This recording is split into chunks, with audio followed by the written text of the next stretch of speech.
రంగారెడ్డి జిల్లా Meerpet police station పరిధిలో విషాదం చోటు చేసుకుంది.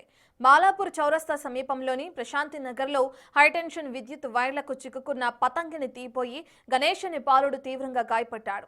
స్టీల్ పైప్తో పతంగిని లాగే క్రమంలో విద్యుత్ షాక్ తగిలి బాలుడు కుప్పకూలిపోయాడు.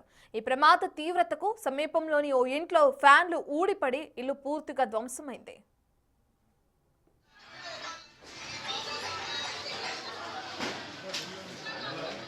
ఆధార్ కార్డు అప్డేట్ కోసం వచ్చిన బాలుడు షాక్ గురయ్యాడు. బాధితుడిని వెంటనే చికిత్స నిమిత్తం ఉస్మానియా ఆసుపత్రికి తరలించారు. సమాచారం అందుకున్న పోలీసులు ఘటనపై కేసు నమోదు చేసి విచారణ చేపట్టారు.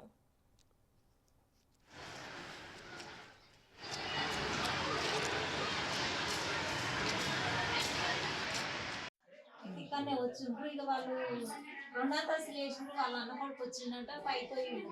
ఇక ఎందుకు తెలియదు. ఇక మాకు ఇక నేను మా బాబు టిఫిన్ పెడదామని లోపలికి చిల్లకు నేను కిచెన్ లోకి వచ్చింది. ఇక అంతే మా బాబు ఏడ్చుకుంటే బయటకు వచ్చింది మమ్మీ మమ్మీ అని. ఇక అన్ని వేలు పటాపటా మంట వచ్చేవరకు మమ్మీ మమ్మీ అని ఏడ్చుకుంటే ఆన్లైన్ ఇవ్వడం నేను లోపడున్నాను. మమ్మీ అనే చోరుకి ఇక నన్ను బయటికి గుంజింది సార్. ఇవన్నీ పోయినాయి మొత్తం, ఏం లేవు. బయటకు వచ్చేవరకు మంట మంతనే ఉంది. 2 ఇండ్లు కాలిపోయింది సార్. మొత్తం వాళ్ళకి మొత్తం పాలసీలు మొత్తం పోయింది. బాబు మొత్తం కాలిపోయింది. బాబు ఏం లేడీస్